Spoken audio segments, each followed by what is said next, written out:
बहुत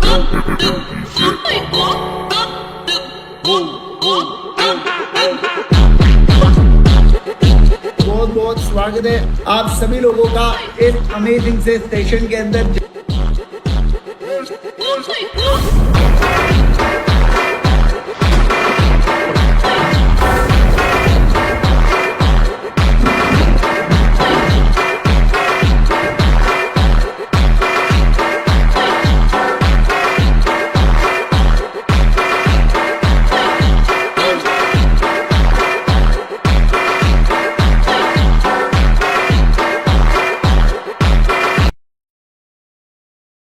okay guys, बहुत बहुत स्वागत है आप सभी लोगों का इस अमेजिंग से वीडियो के अंदर। जल्दी जल्दी सारे के सारे लोग आ जाएंगे। फटाफट फटाफट एक बार मुझे ऑडियो वीडियो चेक दे दीजिए और बता दीजिए कि क्या आपको मेरा ऑडियो गुड है, वीडियो गुड है, सब कुछ एकदम परफेक्ट है, सब कुछ एकदम बढ़िया है। फटाफट फटाफट सारे लोग बताएंगे।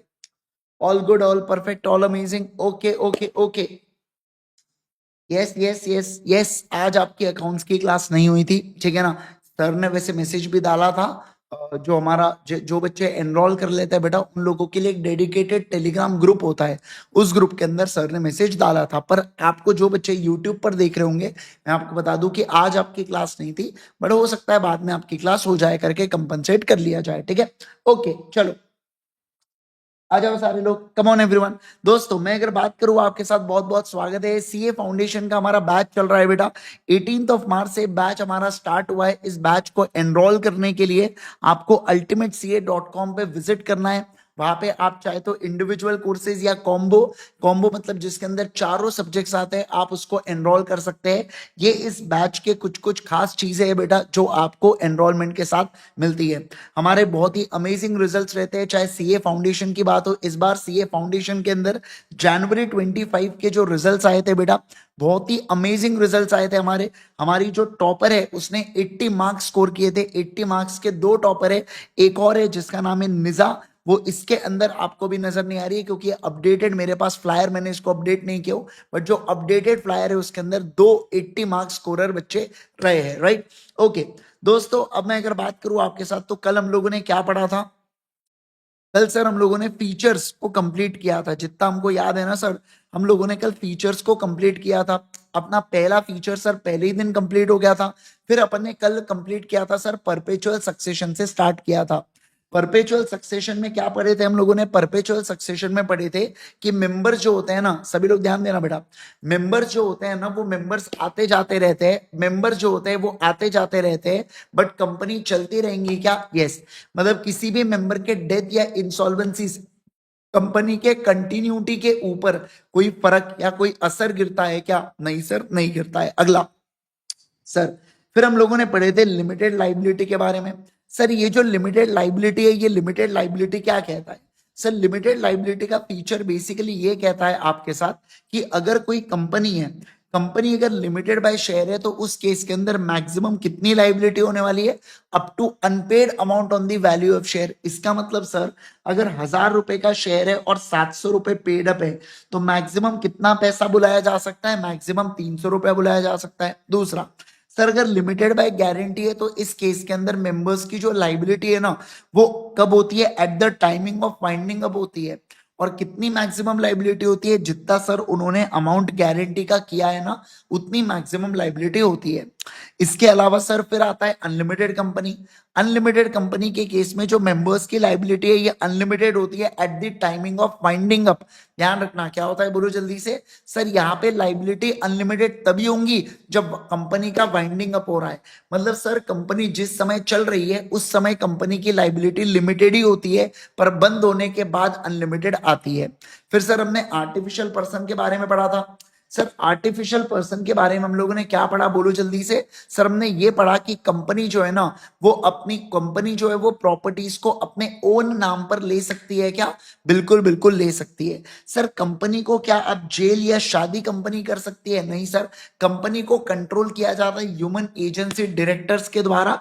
जो कंपनी के बिहाफ में कौन लेते हैं, बोलो जल्दी से? जो कंपनी के बिहाफ में डिसीजन लेते हैं। इसके अलावा सर जो डायरेक्टर है ना, ये कंपनी के क्या माने जाते हैं? बोलो, ये कंपनी के एजेंट माने जाते हैं क्या? Yes sir. डायरेक्टर क्या मेंबर्स के एजेंट माने जाते हैं क्या? नहीं सर, डायरेक्टर मेंबर्स के एजेंट नहीं होते। फिर मैंने आपको पढ़ाया था कॉमन सील के बारे में। कॉमन सील का मतलब होता है ये ऑफिशियल सिग्नेचर है कंपनी का।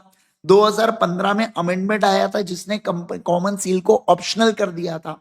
ये कहता है कि अगर कंपनी के अंदर कॉमन सील है तो आप कॉमन सील का प्रयोग करो। अगर कॉमन सील नहीं है तो 2 डायरेक्टर और एक और क्या बोला, और कंपनी सेक्रेटरी और एक डायरेक्टर की मदद से आप साइन कर सकते हो। अगर आपके कंपनी में कंपनी सेक्रेटरी है तो कंपनी सेक्रेटरी और एक डायरेक्टर मिलके आप साइन करवा सकते हैं क्या? बिल्कुल बिल्कुल कर सकते हैं। क्या आप इस बात को समझे क्या? बोलो बोलो बोलो मुझे जल्दी से, क्या आप लोग इस बात को सारे लोग समझ पा रहे हैं क्या अभी तक? क्विकली बता देंगे, है ना? Yes sir. चलिए आओ यहाँ पे ध्यान दो, ठीक है। अरे कैंपा कोला बेटा, आप ग्रुप चेक नहीं करते क्या टेलीग्राम का? सर ने जो, अगर आप सब्सक्राइब स्टूडेंट होंगे तो टेलीग्राम पे सर ने डाल दिया है, ठीक है ना? आप एक बार चेक कर लेना, आपको पता चल जाएगा बेटा, ठीक है। आओ चलिए, आइए नेक्स्ट वाले पॉइंट के ऊपर चलेंगे। आओ अब अब मैं अगर बात करूं आपके साथ, तो आज अभी जो हम लोग टॉपिक चालू करने वाले हैं बेटा, वो टॉपिक का नाम क्या है? वो टॉपिक का नाम है यहाँ पे कौन सा? वो टॉपिक का नाम है कॉर्पोरेट वेल थ्योरी। क्या नाम है बोलो जल्दी से? कॉर्पोरेट वेल थ्योरी के बारे में सर हम लोग पढ़ने वाले हैं, ठीक है। सारे लोग ध्यान देना यहाँ पे। अगला टॉपिक अपना चालू होने जा रहा है जिसका नाम है कॉर्पोरेट वेल। क्या नाम है बोलो जल्दी से? कॉर्पोरेट वेल, ठीक है। आओ सर, सर ये कॉर्पोरेट वेल का मतलब क्या होता है? तो कॉर्पोरेट वेल समझो आप बात को। वेल का मतलब होता है पर्दा। क्या मतलब होता है बोलो जल्दी से? पर्दा। और कॉर्पोरेट वेल का क्या मतलब होता होगा? कॉर्पोरेट पर्दा। क्या मतलब होता है बोलो जल्दी से? कॉर्पोरेट पर्दा। क्या मतलब होता है बोलो? कॉर्पोरेट पर्दा। ओ अच्छा सर, इसका अर्थ क्या है? जैसे देखो, मैं आपको यहाँ पे बताना चाहता हूँ क्या, मैं यहाँ पे आपको बताना चाहता हूँ कठपुतली। आपको बताया क्या कठपुतली का एक खेल होता है करके, है ना? ये मूवी आ रही है कठपुतली, एक नंबर की वाहियात मूवी, ठीक है। देखो, ये आपने कठपुतली का खेल अक्सर देखा होगा बेटा। ये वाला जो खेल है ना, ये अक्सर आपने देखा होगा कहीं ना कहीं, तो कभी ना कभी बचपन में कोई मेले में बोलो, कहीं ना कहीं ना कहीं तो आपने डेफिनेटली किया होगा, देखा ही होगा इसको। अब दोस्तों, अगर आपने कठपुतली का खेल देखा है तो आपको मैं बता दूं, ये जो आपको परफॉर्म करते हुए सामने नजर आ रहे हैं ना, ये कोई ऑटोमेटिक या अपने आप से परफॉर्म करते हैं क्या? नहीं। एक्चुअली आप देख पा रहे होंगे तो देखो, ये डोर से बंधे हुए होते हैं, बराबर है ना? ये डोर से बंधे हुए होते हैं, और इसके जो डोर होती है ना, वो दूसरा, मतलब दूसरा व्यक्ति इन डोरों को कंट्रोल करता है। क्या करता है बोलो जल्दी से? इनको कंट्रोल करता है। समझ पा रहे हैं क्या आप बात को? मतलब मैंने क्या कहा, मतलब मैंने ये कहा आपके साथ कि सर ये जो कठपुतली का खेल है, इसके अंदर जो ये लोग है, ये जो कठपुतली है जो आपको सामने नजर आ रही है, जो आपको एंटरटेन कर रही है, एक्चुअल में उसको कंट्रोल करने वाला कोई और या दूजा व्यक्ति है क्या?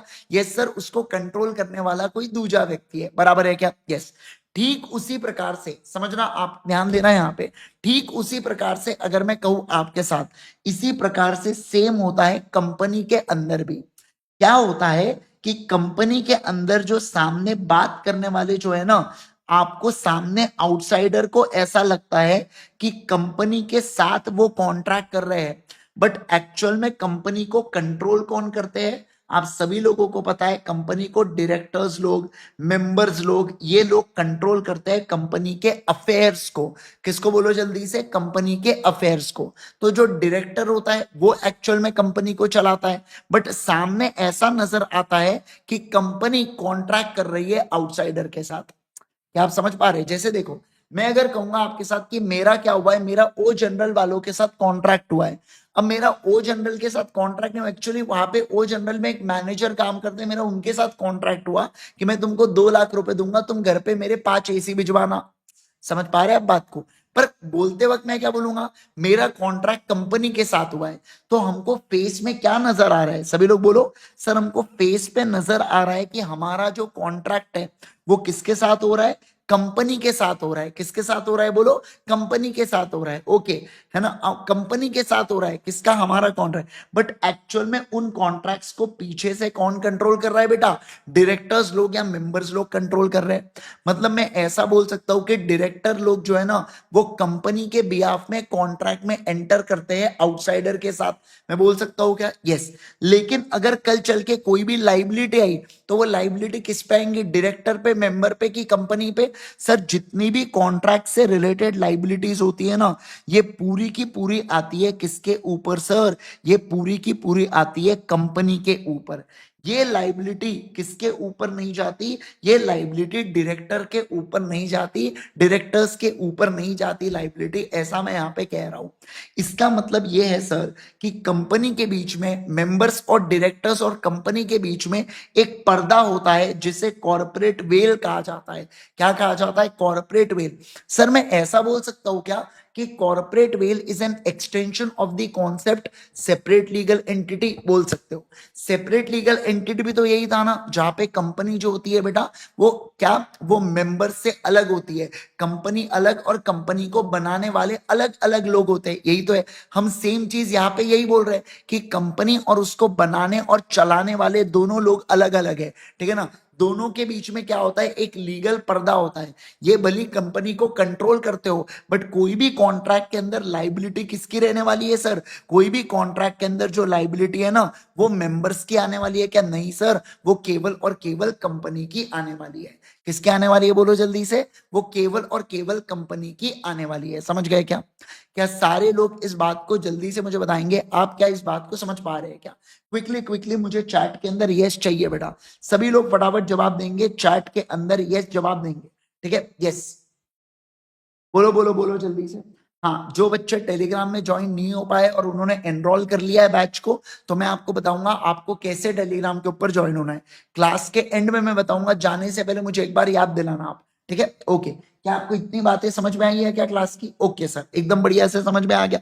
ठीक है? यस। इसका मतलब सर, आप बस, सर ये 100 बात की एक बात जितनी भी इसके अंदर हुई, आप बस इतना बोल रहे हैं ना कि कंपनी और कंपनी को बनाने वाले दोनों अलग अलग होते हैं, सेपरेट लीगल एंटिटी। यस, उसी का मतलब होता है कॉर्पोरेट वेल। क्या बोला जाता है बोलो? Corporate veil. लेकिन आप सोच के देखो, अगर बेटा कंपनी जो है ना, ये जो डायरेक्टर्स है या मेंबर्स है, ये कंपनी की आड़ में अगर इलीगल कॉन्ट्रैक्ट करे, क्या करे बोलो? कंपनी के नाम पर कुछ गलत कार्यक्रम करे। जैसे मान लो कंपनी फॉर एग्जांपल ड्रग्स बेच रही है, एक्चुअली तो डायरेक्टर ड्रग्स बेच रहा है, बट डायरेक्टर क्या बोल रहा है? मैं थोड़ी ड्रग बेच रहा हूं, ये तो कंपनी बेच रही है, कंपनी को जेल में डालो। तो अब आप सोच के ध्यान दो, ये क्या आपको लगता नहीं, ये जो कॉर्पोरेट वेल है, इसका गलत फायदा उठाया जा सकता है? हाँ सर, इसका गलत, ये कॉन्सेप्ट का गलत फायदा उठाया जा सकता है सर। क्यों गलत फायदा उठाया जा सकता है? क्योंकि सर इसके अंदर भले हम बोल रहे हैं कंपनी मेंबर्स अलग अलग है और कंपनी या डायरेक्टर मेंबर्स कंट्रोल कर रहे हैं इसके ऊपर। अब इन्होंने कंट्रोल करके कुछ गलत काम करवा लिया कंपनी के आड़ में, तो आप कंपनी को थोड़ी जेल में डालोगे, आप कंपनी के डॉक्यूमेंट्स को थोड़ी पनिश करोगे। बोले कंपनी आज मैं तुझे फांसी दूंगा, तेरे ऊपर जेसीबी चलाऊंगा। ऐसा हो सकता है क्या? नहीं हो सकता है।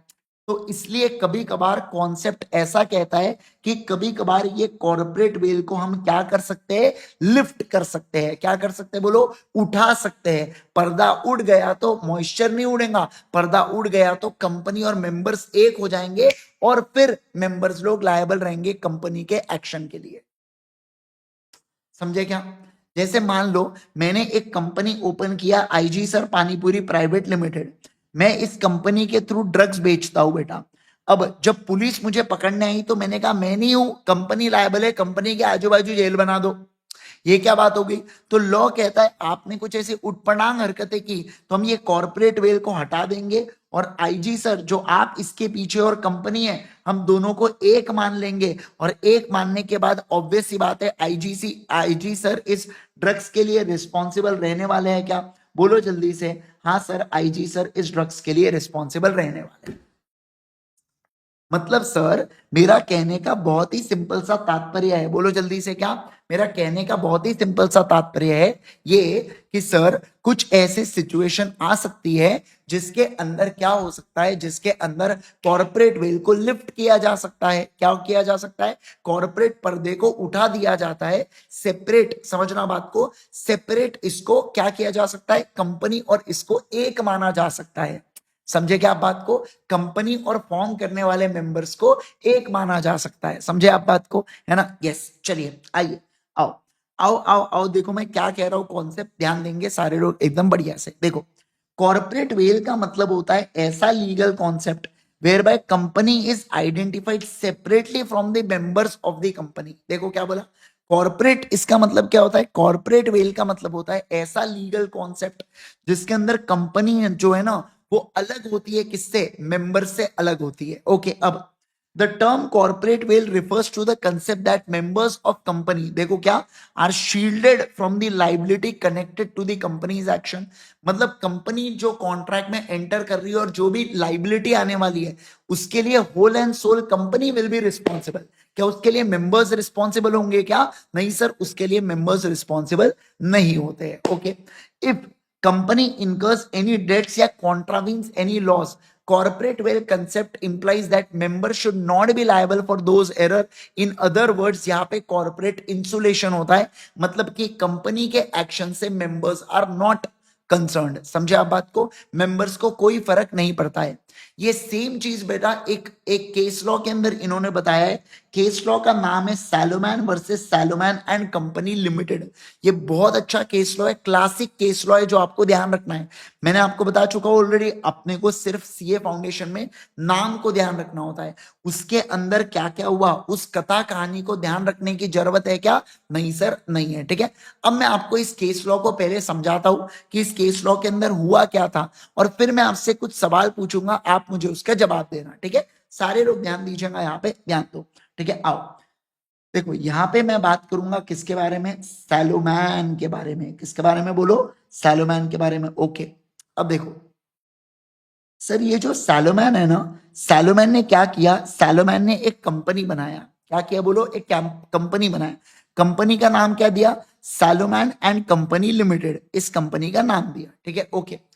सैलोमैन जो पहले बिजनेस करता था बेटा, उस बिजनेस को ही सैलोमैन ने क्या कर दिया? कंपनी को ट्रांसफर कर दिया। बूट मैन्युफैक्चरिंग का, जूते बनाने का धंधा था सैलोमैन का, उस बिजनेस को ट्रांसफर कर दिया। और कंपनी से क्या ले लिया? कंपनी से शेयर्स ले लिया, कंपनी से कैश ले लिया, और कंपनी से डिबेंचर ले लिया। क्या ले लिया बोलो? डिबेंचर ले लिया। डिबेंचर का मतलब क्या होता है समझना। डिबेंचर का मतलब एक ऐसा डॉक्यूमेंट होता है जो ये बताता है कि कंपनी की उधारी है इस पर्सन के ऊपर। जैसे देखो, हम लोग बैंक से लोन लेते हैं बेटा, समझ रहे हैं ना? उसी प्रकार से अगर आप कंपनी को लोन दोगे या कंपनी को पैसों की जरूरत है और कंपनी बैंक के बजाय आम इंसानों से लोन लेती है, तो वो शेयर्स नहीं इशू करती है, वो डिबेंचर्स इशू करती है। शेयर्स में लोगों को कंपनी का प्रॉफिट शेयर होता है, डिविडेंड मिलता है, पर डिबेंचर्स में लोगों को इंटरेस्ट इनकम होती है। किसकी इनकम होती है बोलो जल्दी से? इंटरेस्ट इनकम होती है। समझे क्या आप बात को? क्या आप बात को समझ पा रहे हैं मैं जो कह रहा हूं आपके साथ? यस। तो डिबेंचर एक प्रकार से एक लोन की तरह होता है जो कंपनी ने लिया है किसी पब्लिक से या आम लोगों से या कोई भी इंडिविजुअल से। ओके, तो शेयर्स, कैश और डिबेंचर्स दे दिया गया सैलोमैन को, सैलोमैन के वाइफ को और सैलोमैन के बच्चों को। किसको बोलो जल्दी से? बच्चों को। ओके, अब देखो क्या, अब होता है ऐसा है कि कंपनी कुछ समय तक चलती है और उसके बाद कंपनी का वाइंडिंग अप हो जाता है। तो वाइंडिंग अप में बेसिकली होने क्या वाला है? वाइंडिंग अप में होगा ऐसे कि असेट्स को हम लोग सेल करेंगे, सेल करके कंपनी के पास कैश आएगा और कंपनी इस कैश से लाइबिलिटी को पे करेंगे। ठीक है ना? ओके, अब लाइबिलिटीज के अंदर कैसे होता है? सबसे पहले आउटसाइडर्स लाइबिलिटी को पे किया जाता है, फिर उसके बाद कुछ लोन वगैरह होगा तो लोन पे किया जाता है। आउटसाइड लाइबिलिटी वो भी सिक्योर्ड वाली, जैसे कि बैंक लोन हो गया, ठीक है ना, उसको पे किया जाएगा। फिर लोन को या डिबेंचर को पे किया जाता है। फिर तीसरा क्रेडिटर को पे किया जाता है। और चौथा, उसके बाद अगर पैसा बचा तो फिर दिया जाता है शेयर होल्डर्स को। किसको दिया जाता है बोलो? शेयर होल्डर्स को। ठीक है, अब देखो इस केस के अंदर क्या हुआ कि असेट्स को बेच के मान लो 10 लाख रुपए आए। अब कंपनी का जो है ना, कंपनी को बेटा मान लो लोन देना था 7 लाख का, डिबेंचर वालों को देना था 2 लाख रुपए और क्रेडिटर वालों को देना था 3 लाख रुपए। कितना देना था बोलो? 3 लाख रुपए।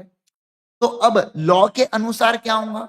जब कंपनी के पास 10 लाख रुपए बेच के पैसे आएंगे तो सबसे पहले किसको मिलेंगे? सिक्योर्ड वाले को, बैंक लोन वाले को मिल गए। फिर 2 लाख डिबेंचर जो इस केस में सैलोमैन के पास है उसको मिलेगा। और फिर अब बचा तो 1 लाख रुपए, तो क्रेडिटर को 1 लाख रुपए मिलेंगे, यानी कि क्रेडिटर के जो पैसे है 2 लाख रुपए, जो बचे हुए 2 लाख रुपए वो डूब जाएंगे। बराबर है क्या? अब क्रेडिटर को आया बड़ा गुस्सा। क्रेडिटर पहुंच गए कोर्ट ऑफ लॉ में और क्रेडिटर ने क्या कहा? क्रेडिटर ने जज साहब से कहा, जज साहब एक मिनट मैं आपको बताता हूँ बेटा, एक मिनट। क्रेडिटर ने क्या कहा? क्रेडिटर ने ये कहा कि जज साहब देखो, ये जो सैलोमैन है, ये जो 2 लाख रुपए के डिबेंचर्स दिख रहे हैं ना, ये सैलोमैन के ही है और सैलोमैन कंपनी का मेंबर है, सैलोमैन ने कंपनी बनाई है, तो ये उसको सबसे आखिरी में पैसा मिलना चाहिए, पहले हमको क्रेडिटर को पैसा मिलना चाहिए करके। मुझे बताइए, मैं जज साहब हूं बेटा, order order, silence in the court please. मुझे जरा एक बात बताइए आप लोग, क्या ये जो क्रेडिटर लोग कह रहे हैं क्या ये सही है? क्या सैलोमैन और कंपनी एक ही है क्या बेटा? अगर सैलोमैन और कंपनी एक है तो मैंने सैलोमैन को बाद में पैसा देना चाहिए और पहले क्रेडिटर को देना चाहिए क्या? जरा मुझे जवाब दो जल्दी जल्दी, चैट सेक्शन के अंदर मुझे जवाब चाहिए सभी लोगों से कि क्या सैलोमैन और कंपनी एक है या अलग है? बोलो बोलो बोलो जल्दी से मुझे, क्या एक है या अलग है? फटाफट फटाफट जल्दी से बताएंगे मुझे, क्या एक है या अलग है? एक है या अलग है? दोनों बोलो। खुशबू कह रही है नहीं सर एक नहीं है, दिया कह रही है नहीं सर एक नहीं है करके, है ना? नो एक नहीं है, अलग है। प्रत्युष का कहना है यस सर अलग है, क्रेडिटर को पहले देना चाहिए ऐसा वरद को लग रहा है। पर सीधी सी आप कॉमन सेंस से सोचो थोड़ा, सर जो सैलोमैन और कंपनी दोनों अलग है और लॉ कहता है कि अगर सेकेंड पोजीशन पे डिबेंचर को देना है फिर फर्क नहीं पड़ता मुझे, क्या कहा बोलो? लॉ कहता है फर्क नहीं पड़ता कि सेकंड पे सैलोमैन हो या सैलोमैन के पिताजी हो या उसकी बीवी हो, भैया वो डिबेंचर होल्डर है ना, बस उसको सेकंड इस पे दो। इसका मतलब है कि जो क्रेडिटर ने कहा ना वो गलत कहा, ऐसा लॉ ने कहा या ऐसा कोर्ट ने जवाब दिया। क्यों? क्योंकि कंपनी और उसको बनाने वाले लोगों के बीच में सेपरेट लीगल एंटिटी होती है, दोनों अलग अलग होते हैं, कंपनी अलग, बनाने वाले मेंबर्स अलग। तो इस सिचुएशन के अंदर सर पैसा किसको पहले मिलना चाहिए? पैसा यहाँ पे सैलोमैन को जो पैसा मिल रहा है ना वो बिल्कुल सही है। यानी कि यहाँ पे हम लोग बोलेंगे जो कंटेंशन है, कंटेंशन मतलब जो यहाँ पे दलील पेश की जा रही है किसके द्वारा? क्रेडिटर के द्वारा, वो रॉन्ग है क्या? बिल्कुल बिल्कुल सर वो रॉन्ग यहाँ पे माना जाता है। क्या माना जाता है बोलो जल्दी से? रॉन्ग यहाँ पे माना जाता है। चलो आओ मैं आपको ये पूरा केस लॉ समझाता हूं। देखो, in Salomon versus Salomon company limited, House of Lords. अब ये हाउस ऑफ लॉर्ड्स क्या होता है? जैसे हमारे इंडिया में high court, supreme court, district court है, वैसे इंग्लैंड में हाउस ऑफ लॉर्ड्स कहते हैं कोर्ट को। ठीक है, इन्होंने लेट डाउन किया दैट कंपनी एक कंपनी, देखो, that a company is a person distinct and separate from members. एक कंपनी एक ऐसा पर्सन है जो डिस्टिंक्ट है, अलग है और सेपरेट है मेंबर से। In this case, one Salomon incorporated a company named Salomon and Company Limited with 7 subscribers, मतलब 7 मेंबर्स के साथ, जिसके अंदर वो है, उसकी वाइफ है, 4 बेटे हैं, मान ही नहीं रही है तो बिल्कुल, और एक बेटी भी है। भाई साहब 5 बच्चे है ना? ओके, अगला। फिर the company took over the personal business of the assets of Salomon for pound, कितना? For pound 38,782। मतलब क्या हुआ कि कंपनी ने बिजनेस लिया और सैलोमैन को क्या दिया? पाउंड 338,782 दिया, जिसके बदले में सैलोमैन को 20,000 शेयर्स मिले, एक पाउंड के डिबेंचर मिले 10,000 पाउंड के, और बाकी कैश में पैसा मिला। इनके वाइफ, बीवी, बेटे, बच्चों, बेटी को सबको एक एक शेयर मिला यहाँ पे। सब्सिक्वेंटली कंपनी लिक्विडेशन, मतलब कंपनी डूब गई क्योंकि जनरल ट्रेड डिप्रेशन आ गया। अब ये जो क्रेडिटर्स थे ना बेटा, जिसके पास 7,000 पाउंड का पैसा ड्यू था जिनके टुवर्ड्स, उन्होंने ये कंटेंट किया कि सैलोमैन को आप एक सिक्योर्ड क्रेडिटर की तरह ट्रीट मत करो। उनका कहना है सैलोमैन और कंपनी एक है तो आप उसको अलग ट्रीट मत करो, उनको एक ट्रीट करो और आखिरी में पैसा दो, क्यों? नहीं तो समझ रहे आप बात को? Which was not different from Salomon. और यहाँ पे क्लॉक कंपनी या एक शैम कंपनी, एक झूठी कंपनी की तरह ये इसने बनाया है बस पैसा हड़पने के लिए, ऐसा क्रेडिटर ने कहा बेटा। बट हाउस ऑफ लॉर्ड्स का क्या कहना था? हाउस ऑफ लॉर्ड्स का कहना था नहीं जी नहीं, क्लियरली कंपनी के अंदर एक होता है सेपरेट लीगल एंटिटी, जो कहता है कि कंपनी और उसको बनाने वाले जो लोग हैं दोनों अलग अलग होते हैं। तो अगर सैलोमैन के पास डिबेंचर्स भी आए हैं तो उसकी कैपेसिटी होने वाली है सिक्योर्ड क्रेडिटर की। किसकी होने वाली है बोलो जल्दी से? सिक्योर्ड क्रेडिटर की। देखो, in this case establish that company has its own existence and as a result shareholder cannot be held liable for the acts of company even though he virtually holds entire share capital. The whole law of incorporation is based on the fact that there is separate corporate entity. क्या होता है बोलो जल्दी से? Separate corporate entity. Sir मुझे एक बात बताओ, ये जितनी भी कथा कहानी है क्या मुझे याद रखना है क्या? मुझे कमेंट सेक्शन के अंदर आप जवाब दो बेटा। मैंने आपको इससे पहले बताया हो कि आपको एक कथा कहानी याद रखना है क्या? नहीं। एक बार कहानी की तरह इसको समझ लिया, किस्सा खत्म, बस खत्म सर। बाकी इसको ध्यान रखने की जरूरत नहीं। एग्जाम में आपको इससे सिमिलर केस स्टडी ऐसी पूछी जा सकती है जिसके अंदर सेम ऐसे ही फैक्ट्स डालेंगे कि क्रेडिटर जो है ना वो कह रहे हैं कि कंपनी और पर्सन एक है, तब आपको ऐसा बोलना पड़ेगा कि in case law decided in Salomon and Salomon company limited, है ना, ऐसा हुआ है कि सेपरेट लीगल एंटिटी मानी गई है और मेंबर्स की लाइबिलिटी अलग होती है। जब मैं आपको क्वेश्चन एंड आंसर्स की बाद में अभी प्रैक्टिस कराऊंगा तो आपको समझ में आ जाएगा मैं क्या कहना चाहता हूं या मैं क्या बताना चाहता हूं करके आपको। ठीक है, ओके चलो अब देखो यहाँ पे। अब नाउ क्वेश्चन अराइजेस, क्या इस कॉर्पोरेट वेल को लिफ्ट किया जा सकता है या पियर्स, पियर्स का मतलब होता है तोड़ा जा सकता है क्या, खत्म जा सकता है क्या, रिमूव किया जा सकता है क्या? ठीक है, मतलब यहाँ पे बेसिकली अब हम लोग जो टॉपिक पढ़ने वाले हैं वो है lifting up of corporate well को लेके। ये इंस्टीट्यूट के लिए बहुत इंपॉर्टेंट बनता है आपके एग्जाम के लिए। ठीक है ना, डबल स्टार मार्क इसको रखना कि क्या मैं कॉर्पोरेट वेल को लिफ्ट कर सकता हूं क्या, क्या मैं कॉर्पोरेट वेल को हटा सकता हूं क्या? सर कॉर्पोरेट वेल को लिफ्ट करने का मतलब क्या होता है कि कंपनी के एक्चुअल में पीछे कौन है जो कंपनी के ऑपरेशंस को चला रहे हैं वो और कंपनी को एक कर देना, ताकि क्या हो जाए, ताकि ये हो जाए, बोलो ताकि क्या हो जाए, ताकि ऐसा हो जाए कि कंपनी जो है ना वो लायबल आ जाए क्या? बिल्कुल बिल्कुल आ जाए। जस्ट अ सेकेंड होल्ड करना है।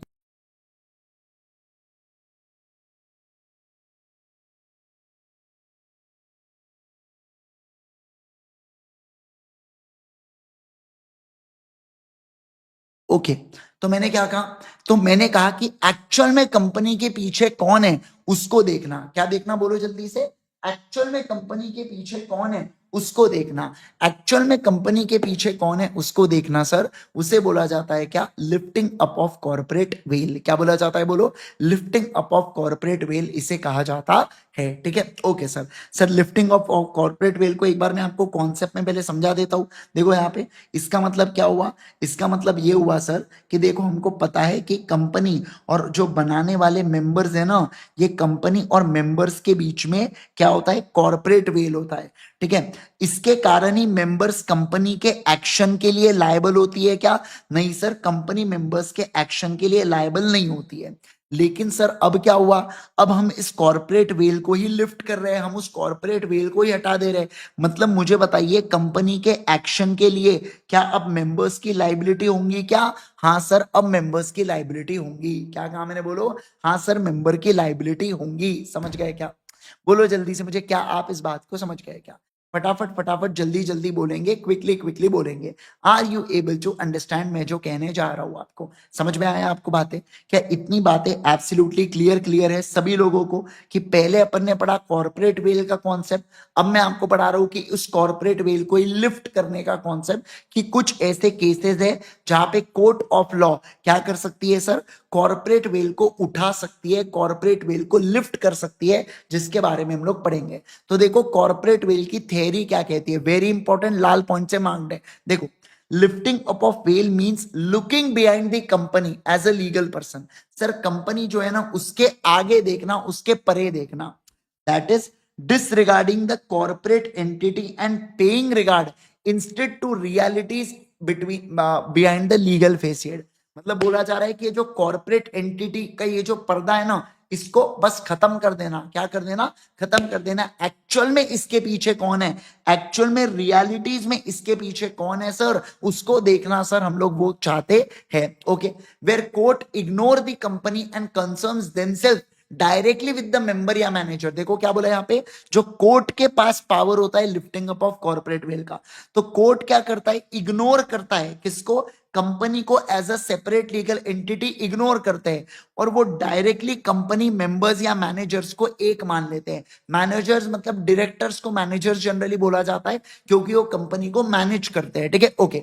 तो कॉर्पोरेट वेल को इस केस के अंदर क्या लिफ्ट किया जा सकता है क्या, बिल्कुल बिल्कुल सर, लिफ्ट किया जा सकता है, ऐसा यहाँ पे बोल रखा है, ओके। तो सर आपका सिंपल सा इतना ही कहना है कि कंपनी का जो सेपरेट, ये जो है सर कंपनी, और ये जो है इसका मेंबर या डायरेक्टर, इनके बीच में जो ये लीगल पर्दा होता है जिसके कारण सेपरेट लीगल एंटिटी आ रहा है, हम ये सेपरेट लीगल एंटिटी को हटा देंगे और कंपनी और पर्सन को एक मान लेंगे। मतलब सर कंपनी की जो भी एक्शंस होंगी उस एक्शन के लिए ये पर्सन रिस्पॉन्सिबल हो जाएगा। मतलब अगर कुछ गलत काम किया होगा तो इस पर्सन का जेल जाना तय है क्या, बिल्कुल बिल्कुल तय है, समझ गए क्या, बस इतना यहाँ पे बोला गया है, गॉट इट, ओके सर। चलिए अब हम लोग चलेंगे अगले पॉइंट के ऊपर, ध्यान देंगे यहाँ पे, देखो क्या सर, अब मैं आपको कुछ ऐसे केसेस बता रहा हूं, देखो टोटल यहाँ पे ऐसे कुछ केसेस देके रखे जिसके अंदर कॉर्पोरेट वेल को लिफ्ट किया जाएगा। कितने केसेस है, 5 ऐसे केसेस है जहां पे कॉर्पोरेट वेल को लिफ्ट किया जाता है। कितने केसेस है बोलो,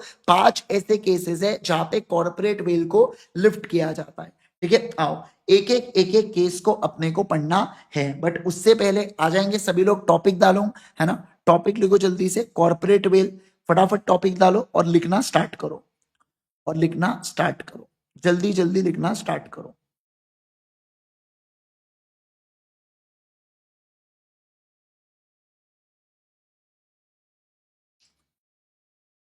चलो लिखेंगे बच्चों, बोलो बोलो लिखेंगे, यस लिखो, लिखो यहां पे, it is legal concept where company is identified separately from persons who are managing or who are owners। दूसरा पॉइंट, दूसरा point, it means company is shielded from liability of members। It means company is shielded from liability of members। company is shielded from liability of members, got it। चलो अगला, अगला अगला,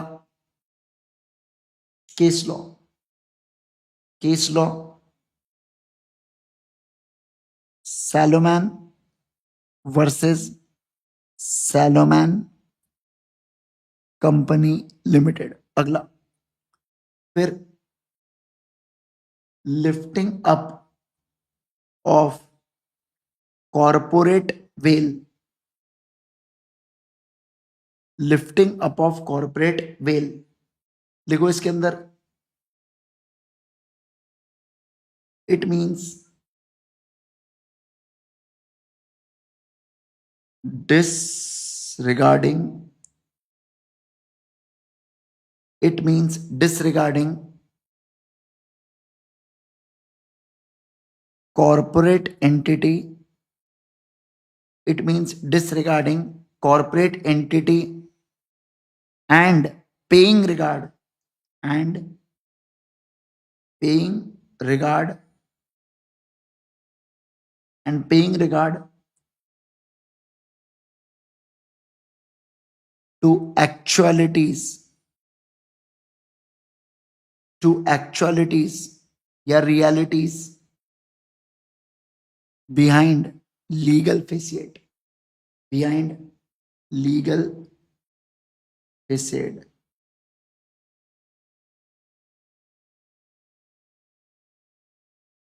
In this court in this court disregards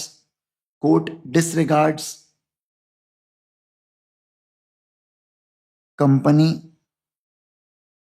and associates it directly with manager और member. चलो खत्म। अगला अगला next,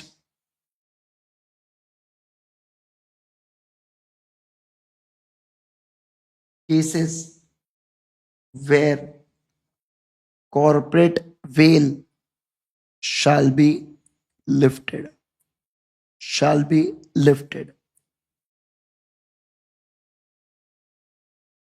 cases where corporate veil shall be lifted। ठीक है, ध्यान दो सर, ऐसे कौन से केसेस है जहां पे कॉर्पोरेट वेल को लिफ्ट किया जाता है? तो देखो, सबसे पहला आता है to determine character of company, that is to find out whether company is enemy और फ्रेंड। ठीक है, तो पहला केस क्या आता है? To determine character of company, to determine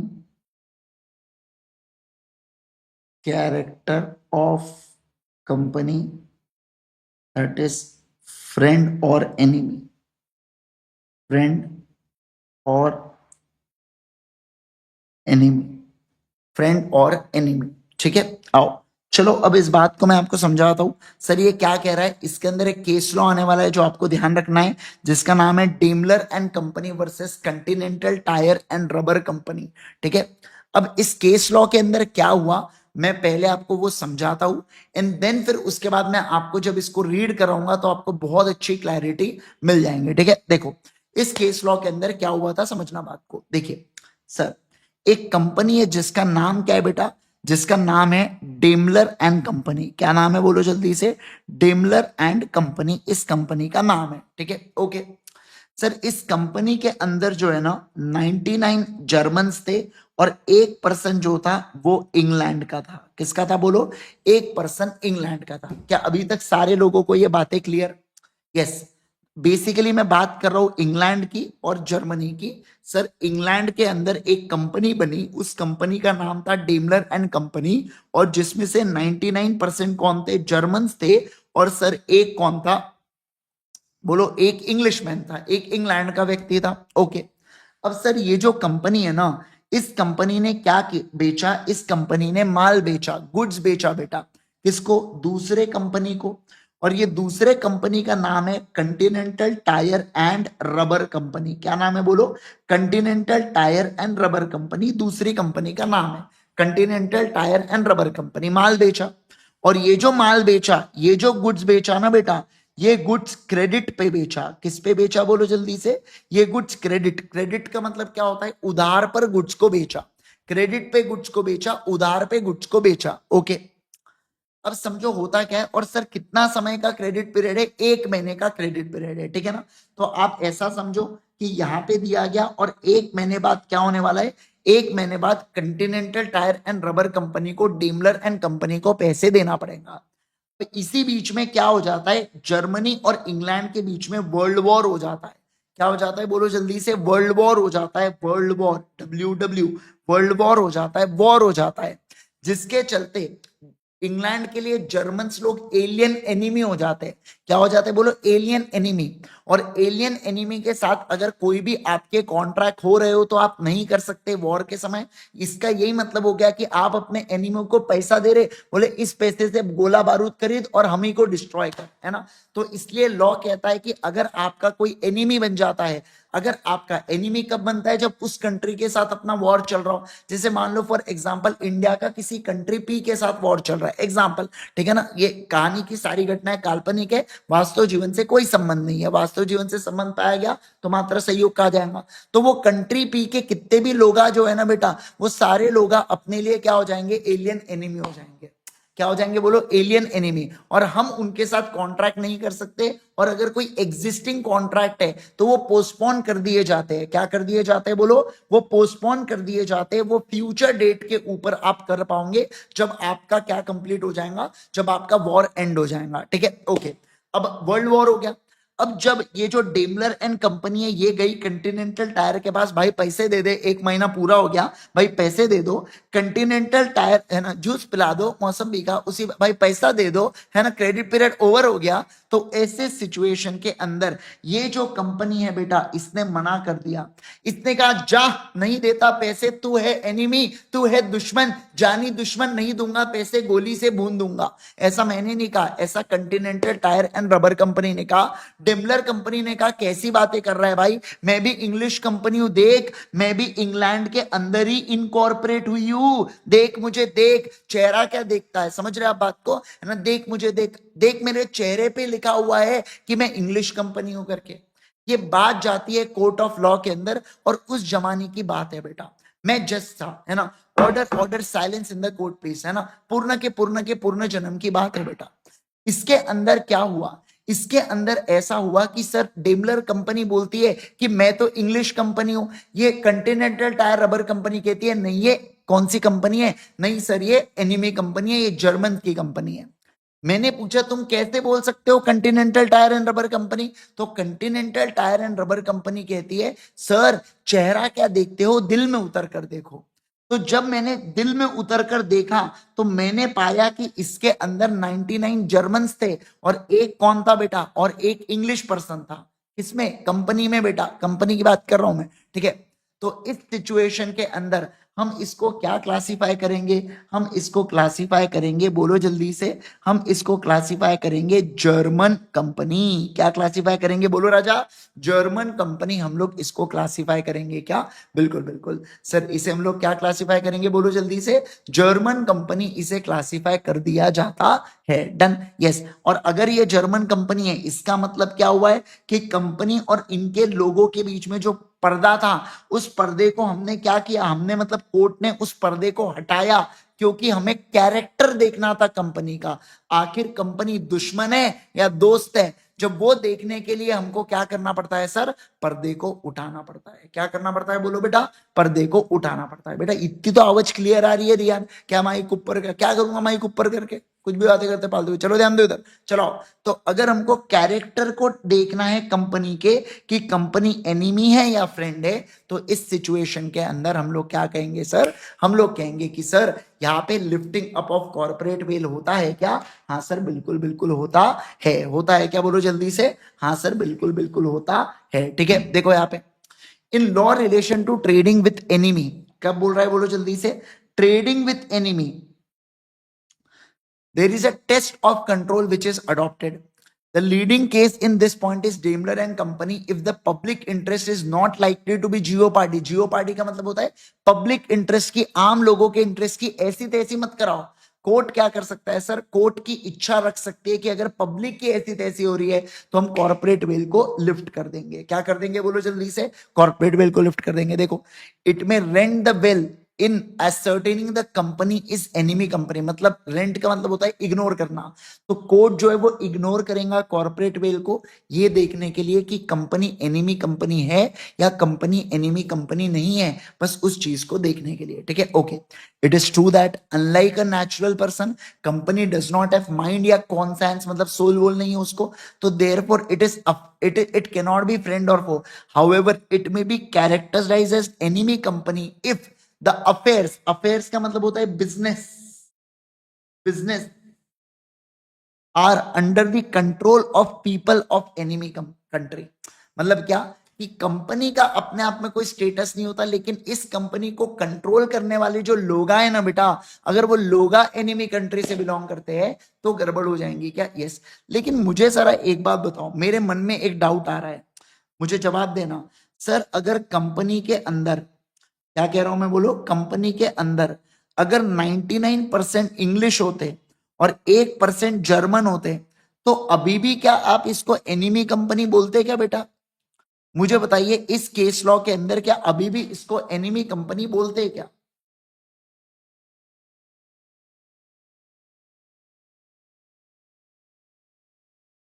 क्या आप इसको अभी भी एनिमी कंपनी बोलते क्या?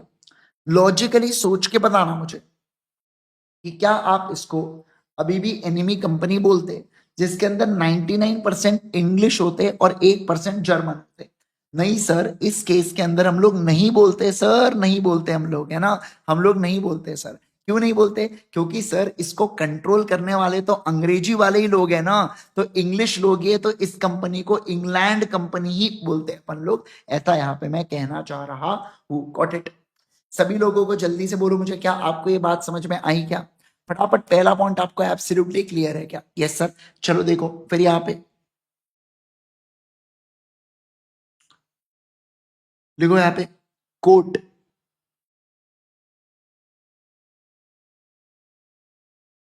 कोट में अपलिफ्ट, कोट में अपलिफ्ट, कोट में अपलिफ्ट, कोट में uplift,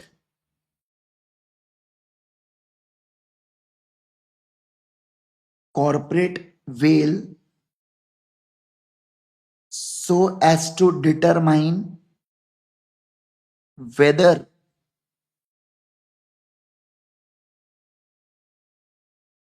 company is friend or enemy.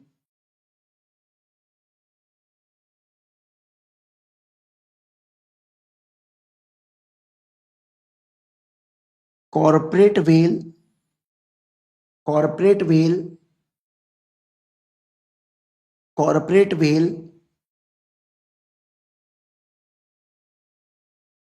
is lifted to see who controls affairs of company. Case law लिखो,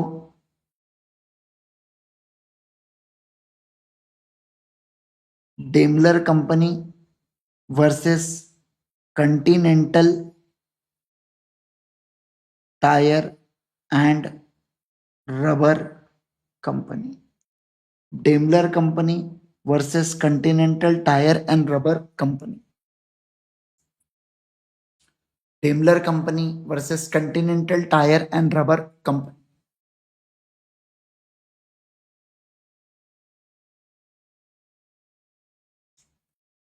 डन है क्या?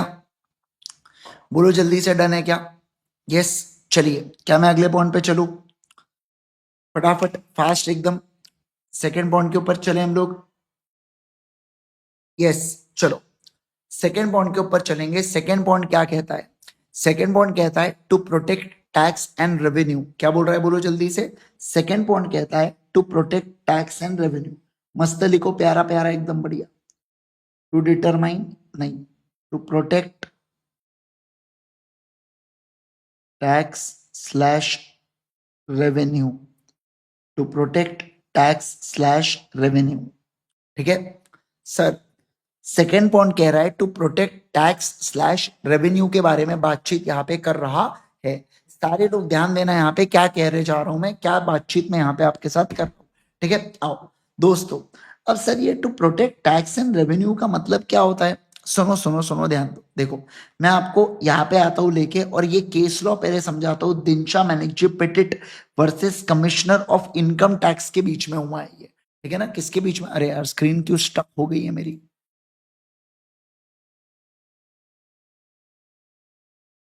एक मिनट।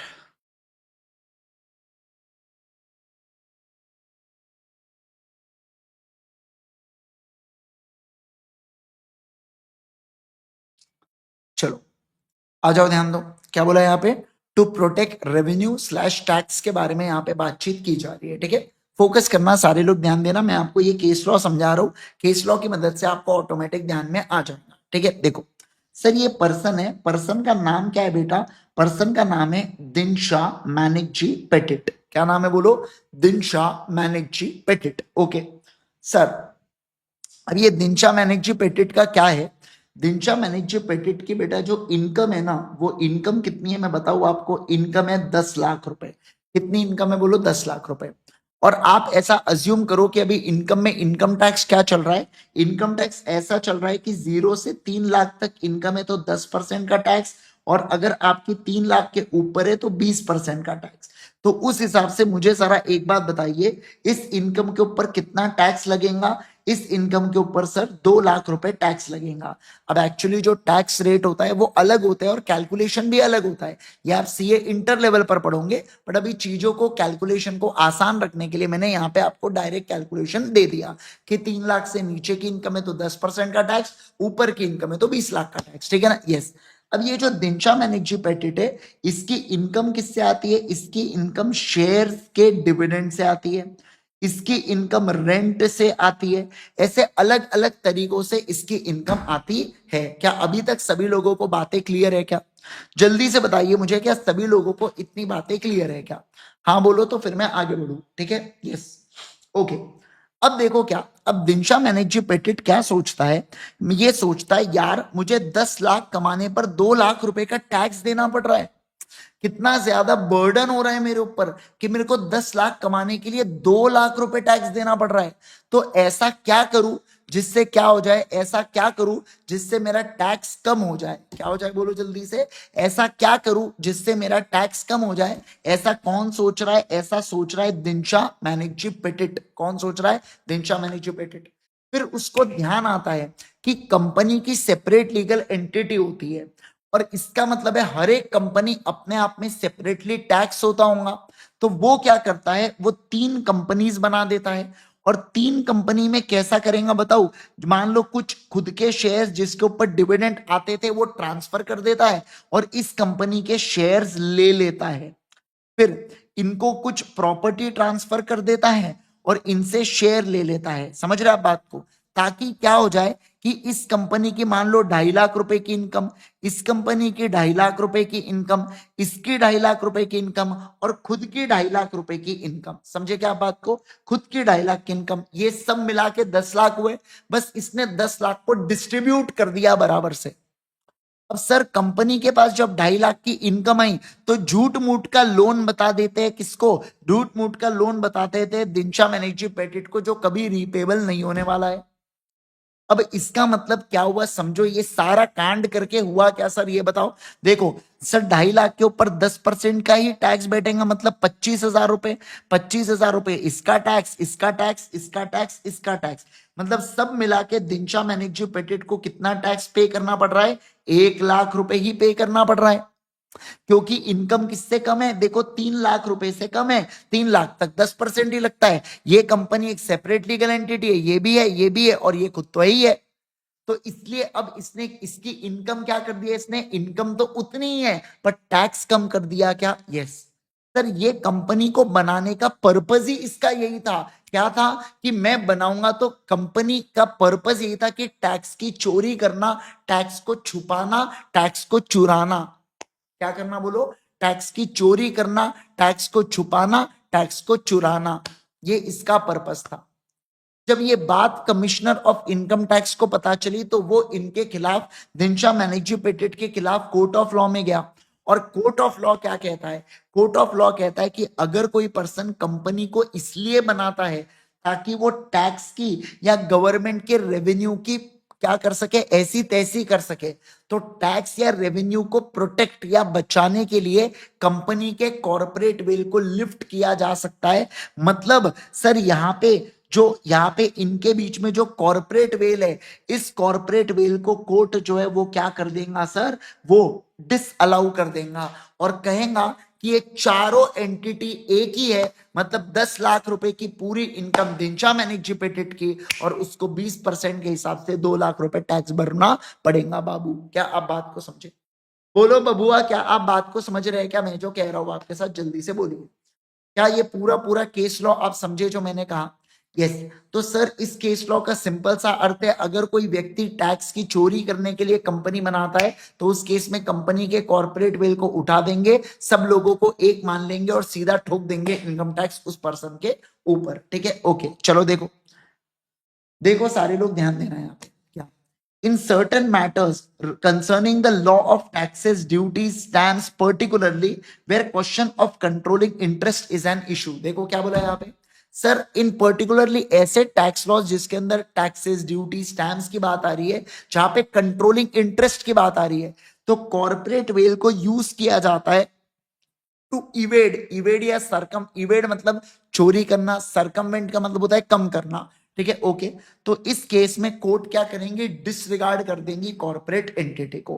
क्या कर देंगी बोलो जल्दी से, डिसरिगार्ड कर देंगी कॉर्पोरेट एंटिटी को, ठीक है। देखो केस लॉ में क्या देके रखा है, in Dinshaw Maneckji Petit it was held that company was not a genuine company. Company genuine company है क्या, नहीं सर नहीं है, क्यों, बट मेयरली, देखो but merely all assessee himself disguised under legal entity of the limited company. The assessee earned huge income by way of dividend and interest. See, so he opened up some companies and purchased their share in exchange of his income by way of dividend and interest. मतलब जो उसकी income थी वो अब उसने company की income बना दिया और कंपनी के शेयर्स अपने पास रख लिया। अब देखो द इनकम वॉज वापस ट्रांसफर आया किस वे में, लोन के तौर पर, और वो भी प्रिटेंडेड लोन के तौर पर। तो कोर्ट ने डिसाइड किया कि ये कंपनी शैम कंपनीज है, शैम का मतलब होता है फेक कंपनीज है, और ये कंपनी एक्चुअल में धंधा करने के लिए नहीं आई है, बेकार काम करने के लिए आई है। तो कॉर्पोरेट वेल को क्या लिफ्ट कर दिया गया क्या, हाँ सर कॉर्पोरेट वेल को यहाँ पे लिफ्ट कर दिया गया। क्या कर दिया गया बोलो जल्दी से राजा, कॉर्पोरेट वेल को लिफ्ट कर दिया गया। समझ गए क्या, क्या सारे लोगों को ये बात समझ में आ रही है क्या, मुझे जल्दी से कॉन्सेप्ट को बता देंगे आप, फटाफट फटाफट जल्दी जल्दी बोलिए, क्विकली क्विकली बोलिए एकदम फटाफट। All good, all perfect, yes. अब लिखो यहां पे, where company is used to evade और circumvent taxes, then in such case corporate veil can be lifted by by by court of law। case law Dinshaw Maneckji Petit versus commissioner of income tax. Dinshaw Maneckji Petit versus commissioner of income tax, versus commissioner of income tax, versus commissioner of income tax. Nandini कुछ नहीं, अब जैसे देखो इसमें क्या हुआ था कि जैसे देखो अब ये जो पैसा है बेटा, ये कंपनी के पास जमा हो गया 2.5 लाख रुपए माइनस 25,000, यानी कि 2,25,000 रुपए। अब आप सोच के देखो इसका जो फायदा है वो तो इसको लेना है ना बेटा, तो वो क्या, अब ये पैसे को यहाँ पे कैसे लाए, तो एक ऐसे ही झूठ मूठ का लोन दिया कंपनी ने दिनशा मैनेक जी को, ऐसा बता के ट्रांसफर कर दिया जाता था, ऐसा उसका मतलब है, ठीक है। इसे बोला जाता है प्रिटेंडेड लोन। क्या बोला जाता है बोलो, प्रिटेंडेड लोन कहा जाता है, ठीक है। समझ गया क्या, सभी लोग बोलो बच्चों, क्या आपको ये बातें समझ में आ गई है क्या, बोलो जल्दी जल्दी बोलो, क्या आपको ये बात समझ में आ गई। एवरीवन एब्सोल्युटली क्लियर है, स्प्राइट है, क्लियर है, बोलो बोलो बोलो, एकदम क्रिस्टल क्लियर होना चाहिए बेटा, एकदम कि सर पूरा एकदम मस्त से समझाया करके, एक एक छोटी छोटी चीजें एकदम क्लियर है आपको, है ना, यस। चलो आगे बढ़ेंगे हम लोग, क्या हम लोग आगे बढ़े क्या, हाँ सर बिल्कुल बिल्कुल आगे बढ़ सकते हैं, ठीक है। चलिए सर अगला देखो क्या, सर अगला मैं बात करूंगा यहाँ पे टू अवॉइड लीगल ऑब्लिगेशन। किसके बारे में बात करेंगे बोलो, to avoid legal obligation, okay. चलो ठीक है, आज का अपना क्लास यहाँ पे ही अपन एक काम करते हैं, रोकते हैं, और इसको अपन लोग अगले क्लास से क्या करेंगे, कंटिन्यू करेंगे, ठीक है ना। तो इसको हम लोग नेक्स्ट क्लास से कंटिन्यू करेंगे, इसको इसके आगे आने वाली चीजों को इसको फिनिश करेंगे हम लोग अगले क्लास में, और एक नया टॉपिक भी चालू करेंगे on the basis of liability. वैसे ये पॉइंट अपन ने पढ़ दिए, बट कुछ कुछ छोटी मोटी चीजें इसकी पढ़ने की बची हुई है, वो अपन अगले क्लास में इसको फिनिश ऑफ कर देंगे, ठीक है। चलिए तो मिलते हैं अगले क्लास के अंदर। जाने से पहले इतना कहना चाहूंगा कि ये बैच हमारी चल रही है बेटा, ये हमारी रेगुलर बैच है, शिखर रेगुलर बैच जो चल रही है न्यू सिलेबस के according for September 25 and January 26 aspirants. तो अगर जो भी बच्चे इसको यूट्यूब पे देख रहे हैं, अगर आपको ये बैचेस पसंद आ रही है तो आप हमें एनरोल कर सकते हैं ultimatecA.com के ऊपर। ये बैच 18 तारीख को चालू हुई है। एक बार इस बैच के दरवाजे 18 तारीख को खुलेंगे और दूसरी बार 10 तारीख को खुलेंगे, ठीक है ना। तो यहां से आप हमारे साथ लाइव जुड़ सकते हो, बाकी रिकॉर्डेड तो आप कभी भी देख ही सकते हो, वो कोई बात ही नहीं है दोस्तों। ये इस तरीके से कंप्लीट होने वाला है पूरा, यहाँ पे टाइमलाइन है सर। देखो इसके अंदर अलग अलग प्लान है, आप यहाँ पे देख सकते हैं gold silver platinum. Platinum plan के अंदर आपको अनलिमिटेड व्यूज होते हैं, लाइव क्लासेस, पुरानी क्लासेस, फिर इसके अलावा fast track classes, evaluated test series, सब कुछ आपको मिल जाता है इस प्लान के अंतर्गत। कुछ कम चीजें होती है गोल्ड प्लान में और उससे थोड़ी कम चीजें होती है सिल्वर प्लान के अंदर, आप इसको रीड कर सकते हैं। ये है बेटा कौन सा, ये है अलग अलग चीजें, है ना, कि प्लान के अनुसार आप यहाँ पे बैच को सब्सक्राइब कर सकते हैं। तो आप कॉम्बो ले सकते हैं या आप चाहे तो इंडिविजुअल सब्जेक्ट का भी सब्सक्रिप्शन ले सकते हैं। जैसे आपको सिर्फ लॉ बनना है तो आप सिर्फ लॉ का सब्सक्रिप्शन भी ले सकते हैं क्या, बिल्कुल बिल्कुल ले सकते हैं। अभी मैं आप सबको बता रहा हूं कि अगर वो बच्चे जिन्होंने सब्सक्राइब कैसे करना है, और वो सारे बच्चे जिनको अगर जो अभी तक टेलीग्राम में नहीं जुड़े एनरोल करने के बाद, उसके बारे में बता रहा हूं मैं, ठीक है। देखो सर, आपको अगर एनरोल करना है बैच को तो सबसे पहले ultimatecA.com पे आ जाओ, फिर आप जाइए सीए फाउंडेशन न्यू सिलेबस में। इसमें जाने के बाद देखो ये है कॉम्बो जो अवेलेबल है बेटा यहाँ पे, है ना, ये कॉम्बो अवेलेबल है। और दूसरा आप चाहे तो ये फास्ट ट्रैक बैचेस है और ये वाली रेगुलर बैचेस है, और नीचे यहाँ पे इंडिविजुअल लेक्चर्स भी अवेलेबल है। इसके अंदर आप जाते हैं, जैसे मान लो मैं इसके अंदर गया तो मैं लाइव बैच यहाँ पे सिलेक्ट कर सकता हूँ, मैं रिकॉर्डेड बैच भी सिलेक्ट कर सकता हूँ। अगर किसी कोई बच्चे को घाई है लेक्चर्स देखने की, उसको चाहिए कि पूरे लेक्चर एक साथ मिल जाए, तो पुरानी बैच के लिए भी यहाँ पे सिलेक्ट करके पुरानी बैच एनरोल कर सकता है, प्री रिकॉर्डेड बैच। पर कोई कोई लाइव नहीं जुड़ सकता तो फिर वो रिकॉर्डेड बैच को सिलेक्ट कर सकता है 18 मार्च वाली, जिसमें मैं जो दोपहर में पढ़ाऊंगा वो रात तक लेक्चर अपलोड हो जाएगा। नीचे आके आपको प्लान को सिलेक्ट करना पड़ता है, गोल्ड सिल्वर प्लैटिनम आप अपने अनुसार सिलेक्ट कर लेना और ऐड टू कार्ट करके आगे प्रोसीड कर जाना।